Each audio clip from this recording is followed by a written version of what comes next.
In the second chapter, we will take a look at coordinate geometry. What we will be seeing in this chapter is very easy two-dimensional geometry, and we will focus on lines and on circles. Two-dimensional geometry means that we will be looking in the plane, so we have an x and a y axis, and each point will be represented with an x coordinate and a y coordinate. We will represent points with capital letters, so for example, if we call this point A, then the point A has coordinates x and y. How can we calculate the distance between 2 points?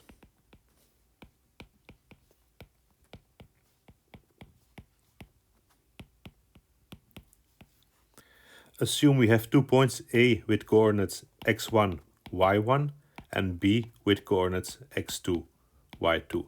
Then how do we find the distance between these points?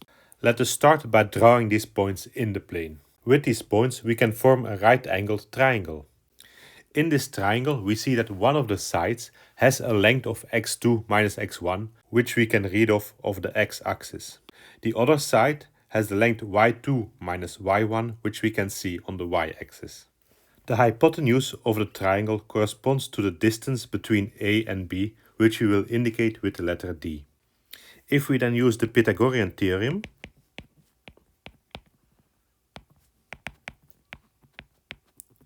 we know that D squared is equal to x2 minus x1 squared plus y2 minus y1 squared.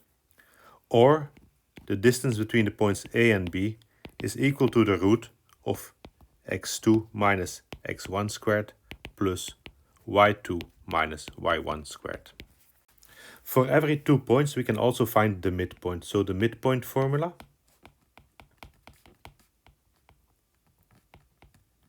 assume again you have the points A with x1, y1 and B with coordinates x2, y2. We will again plot those points in the plane, and what we then want to find is the middle point between A and B. So the point that lies in the middle on the line that connects A and B. Indicate this point with the letter M. M will have coordinates x and y, and then the goal is to find the coordinates x and y. To obtain this, let us again plot two right-angled triangles based on the line A and B. We know that both of these triangles are congruent triangles. Congruent because of the criterion angle, side, angle. So angle, side, angle.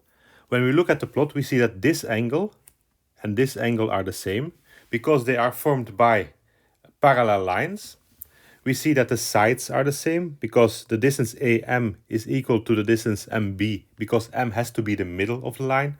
And then we also see that these two angles are the same because again the lines that form those angles are parallel. This means that both triangles are identical. Therefore the sides are the same. If we look at the side parallel to the x-axis, we know that these two sides have to be the same in both triangles. When we look at the coordinates, we see that we have x1, x and x2. Since both sides are the same, this means that x minus x1 is the same as x2 minus x, or 2x is equal to x1 plus x2, or the x-coordinate of the midpoint is x1 plus x2 divided by 2. For the y-coordinate, you can do the same reasoning, and then you find y is y1 plus y2 divided by 2. And so the midpoint formula, the midpoint with coordinates x, y, has basically the coordinates x1 plus x2 divided by 2, y1 plus y2 divided by 2. Next, let us define the locus. The locus is the set of points, and only those points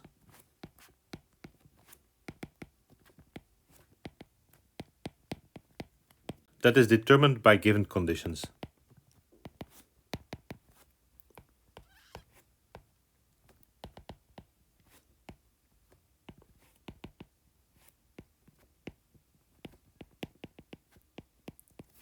So it is a description of the points that are given by those conditions. This is a bit an old-fashioned terminology, it's an old-fashioned concept, but it sees a geometrical shape as an entity on which a point may be located or on which it moves. Let us clarify this through some examples. First one, what is the set of points which have a given distance from a given point? So set of points at a given distance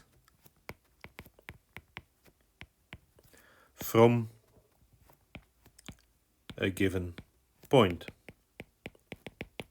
So you have a certain point, and then you have a fixed distance, and you look at all the points at that fixed distance. So basically what you are moving is your fixed distance can go to the left or to the right, and what you end up with in the end is just a circle around the point.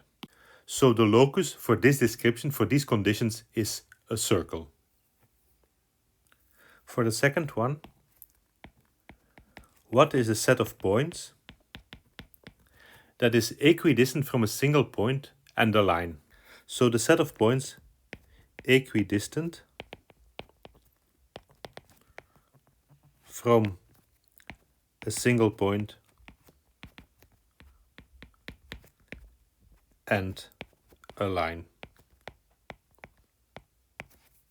So what you have here is a line and a point, and you are looking for all the points which have the same distance. So the easiest one, if you have here the straight line, so in a perpendicular way, the point here in the middle is the first point. And what you then do is you look at those points for which this distance and this distance are the same. In the end, it will give you a shape like this. So it will be a parabola. And the third example, the set of points for which the sum of the distances to 2 points is constant. So a set of points such that the sum of the distances to 2 points is constant.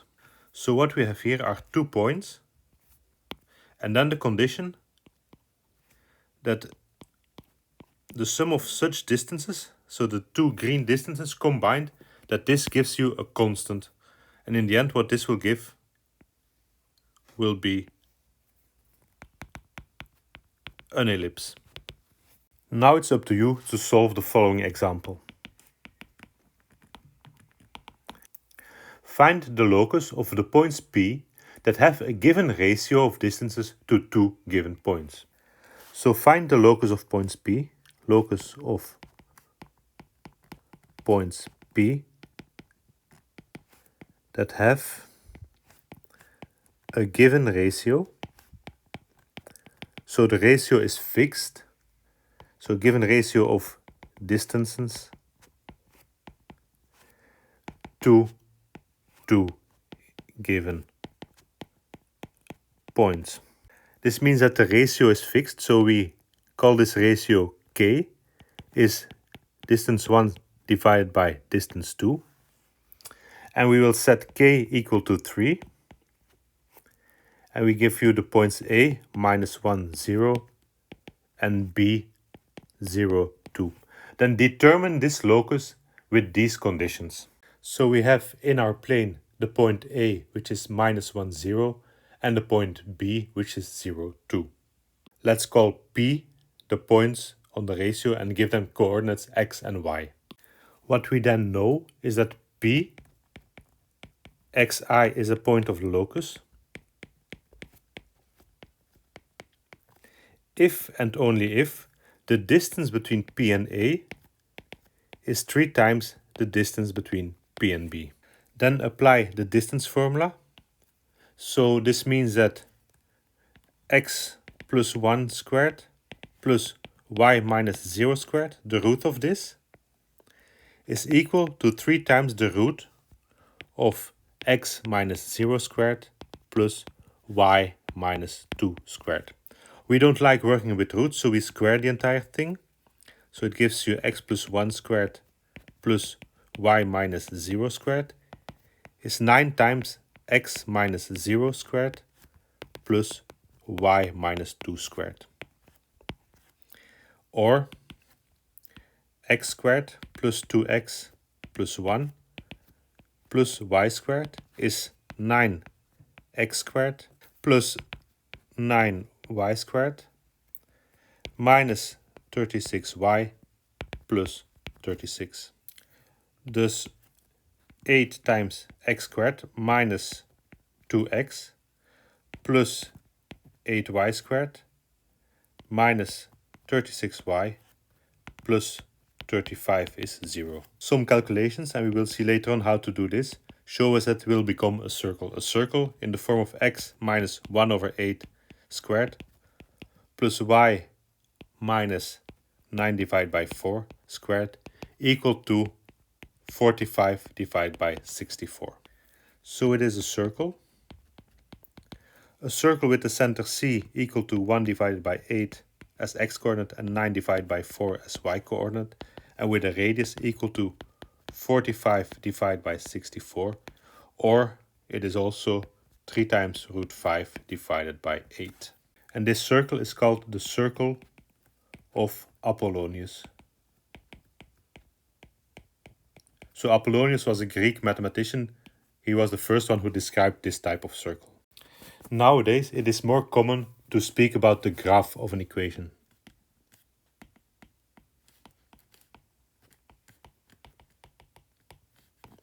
So the graph of an equation in x and y is the set of all points xy, set of all points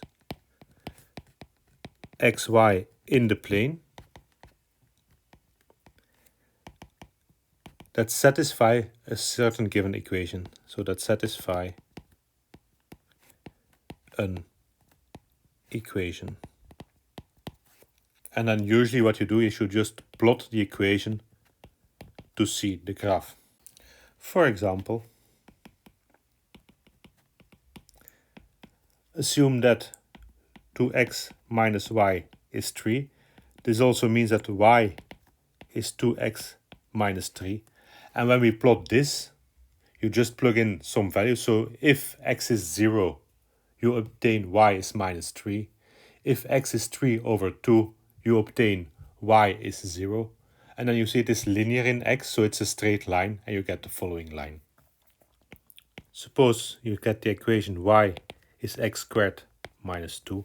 If we then plot this, you will see you obtain a parabola.